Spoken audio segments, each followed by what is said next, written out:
All right. Oh yeah. Take your time, Pastor. It's over with. It's over with. All right, what's up, everybody? This is Joshua Brown. You know what it is. This is Linking with Josh. You know what I'm saying? We got a special guest in today. Shout out to Camden, Arkansas. You know what I'm saying? We're doing big things. You know what I'm saying? I want everybody to really get acquainted with this person because he's making history right now. Go on and introduce yourself, big dog. I'm Martavius Thomas. I'm from Camden, Arkansas.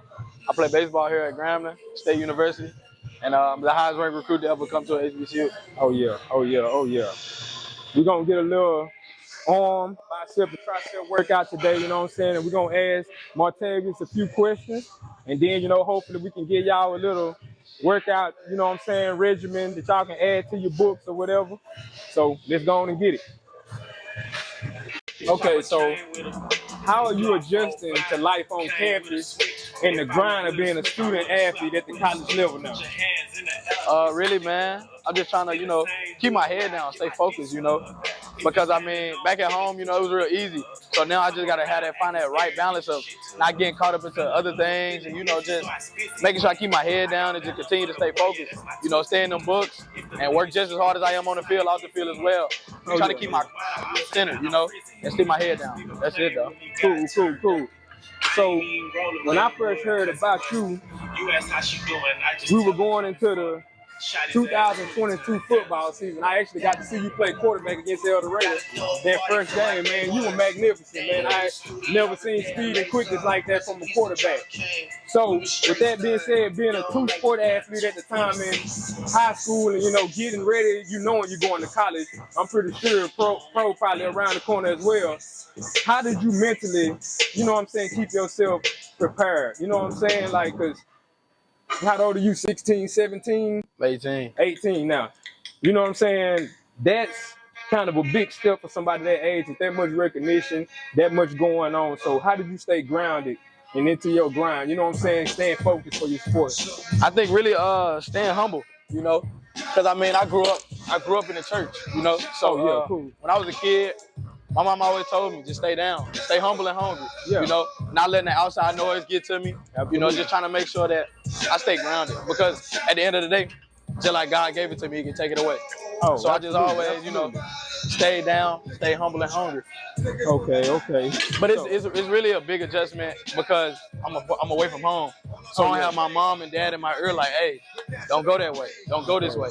So now it's like all right, I got to sit down and talk to myself like, hey, I know what I want to do in the end, so I got to take sacrifices and not have as much fun as everybody else. And working when everybody else sleeping. So it's a continuous grind, but I just, like I said, stay grounded, keep my head straight, because I know at the end, I know what I want to do in my life. And it's not here, it's somewhere farther. Okay. I like that. And it's funny that you say that because I got to catch some of your interview and you said you chose Grambling over Arkansas because you want to create your own dynasty.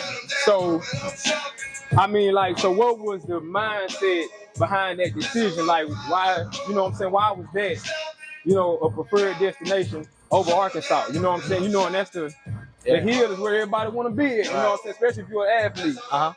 For me, it was an easy decision really at the end because it came down to family, Arkansas, not saying Arkansas is not a family place, but Grambling here, everybody in Ruston know who I am, Absolutely. So I don't really have to want for nothing or need for nothing here. So it was probably a no-brainer. I went to Canes and everybody in Canes knew who I was on my first day here.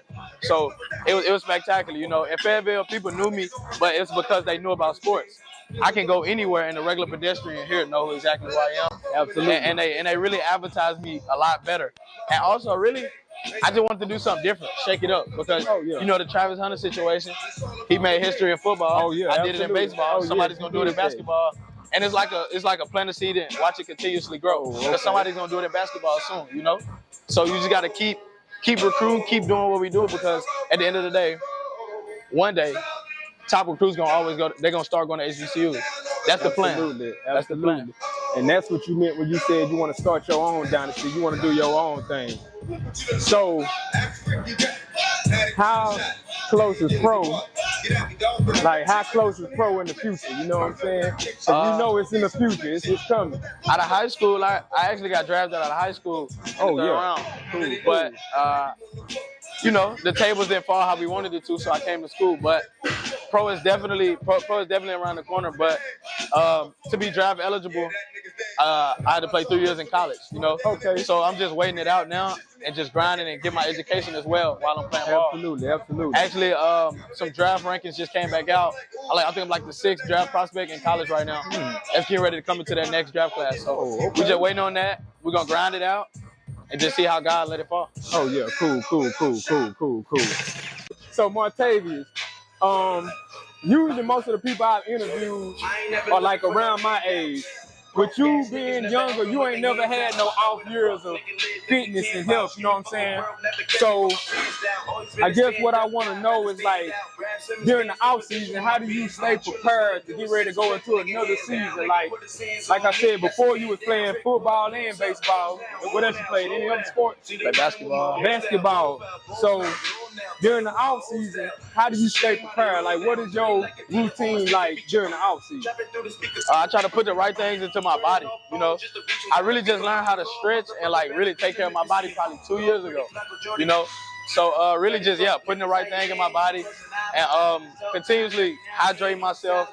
And I really feel like if I didn't play all the sports I did play, I would be less healthy, because the more sports I played, the more healthy I feel, honestly.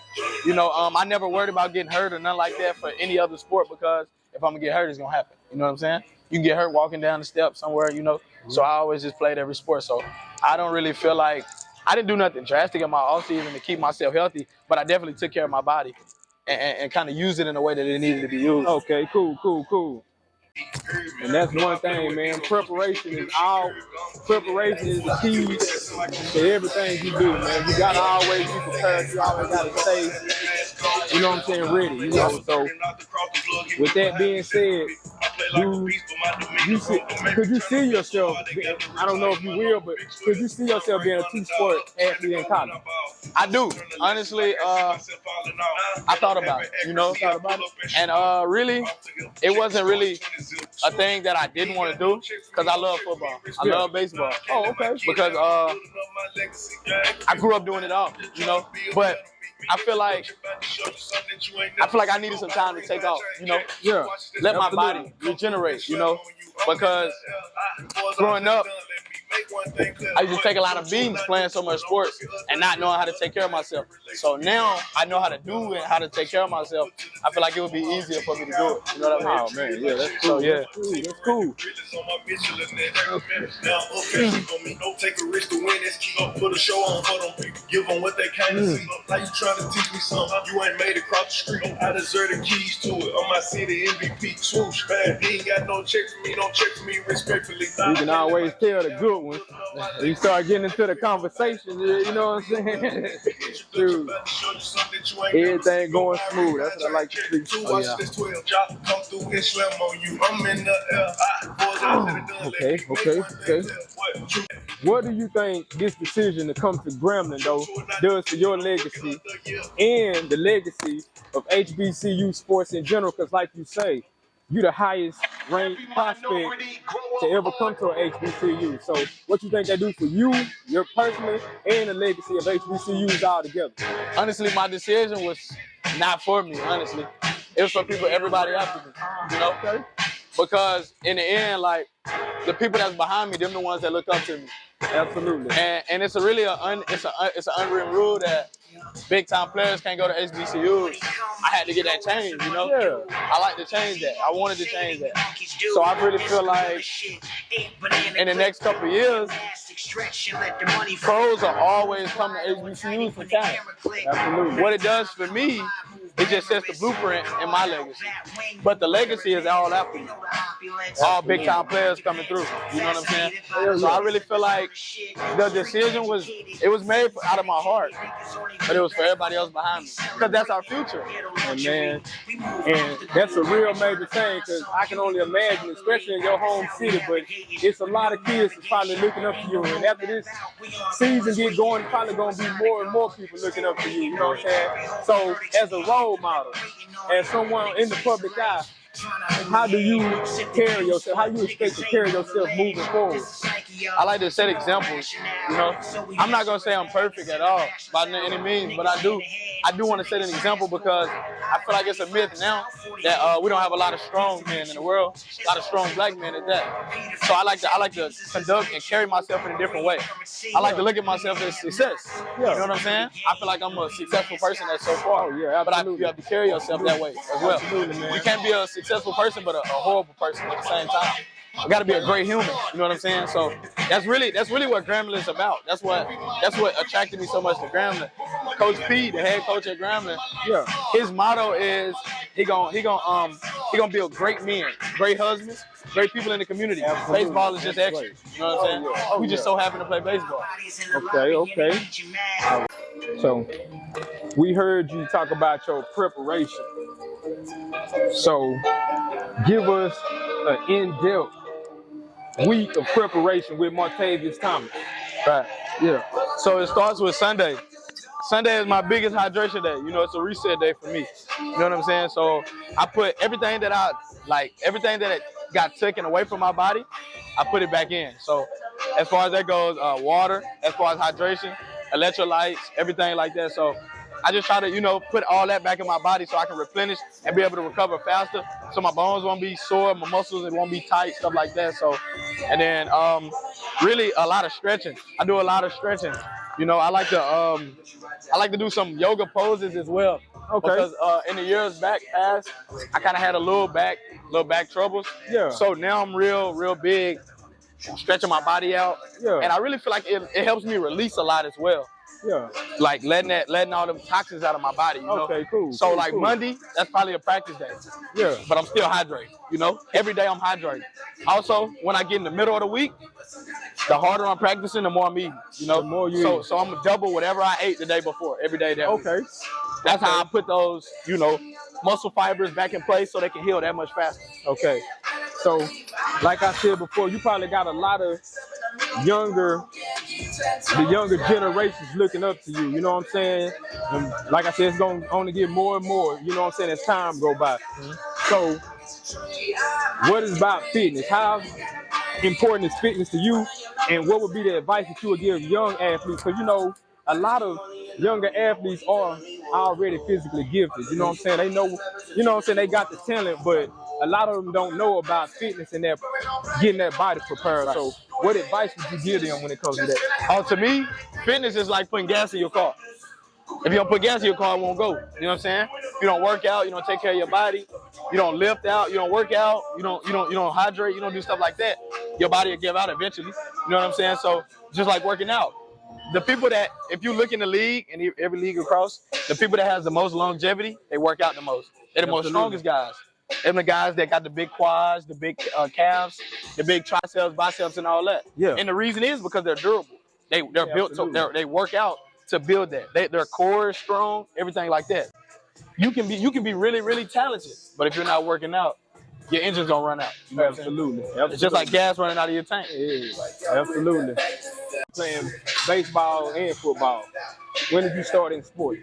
I started playing baseball when I was about 2 years old. 2 years? The age requirement is 3 years old. Yeah. Everything I had on was too big. So they knew I was too young. Yeah. But I was so talented. Yeah. They just let me play. They just had to let you football, play. I got into football when I was in like kindergarten. You probably start me in the second grade. But my dad just threw me out there. You know, I couldn't stay away from it. Okay. Even since I was a little kid. He threw the ball in my crib. I couldn't keep it out of my hand. Always was dribbling, throwing the ball around, swinging the bat. I was always doing something in the house. So absolutely. My dad always told me, you're going to be something. I don't know what you're going to play, but you're going to do something. Man, it just always stuck with me. Yeah, that's a good thing, man. That's a good thing. So,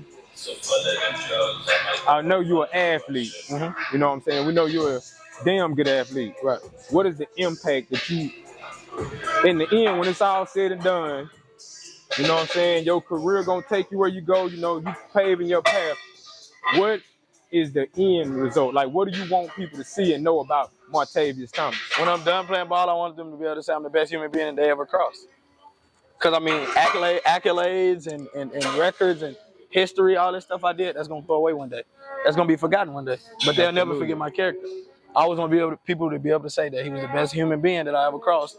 He would help anybody. He would get a shirt off his back to anybody that he saw. That's good. That's what I want people to think of me. That's good. That's good, man. That's what's up, man. Okay, everybody, man.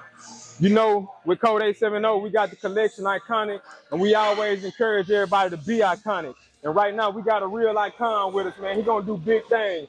And you know, just this interview with me showed that he's a good person, man. He headed in the right direction, so we definitely gonna follow him. Hey, say something to the people before we get up out of here, Martavius. Hey, really, I just want everybody to know, DBA, that's my motto, dream, believe, achieve. Oh, yeah. If you wake up, you dream something, go ahead, go believe in it. And if you believe in it, you're gonna achieve it. Absolutely, man. Shout out to Code 870. Shout out to Martavius. We really appreciate you giving us this interview, man. It means a lot to us. Hit the website, www.code870.com. Shout out to Lydia Wentworth. Shout out to Dakota. Shout out to Miss Tony. Oh, yeah. Don't forget, September 23rd, the Code 870 times Move the Body of Christ virtual 5K. You know what I'm saying? We want everybody getting active. We're going to have everybody at that, man. So get out there, get your people, get your business, your church, your school, your gym, everybody, man. Make sure you get out there on September 23rd, run the 5K, get active. And if that's all, then it's peace, man.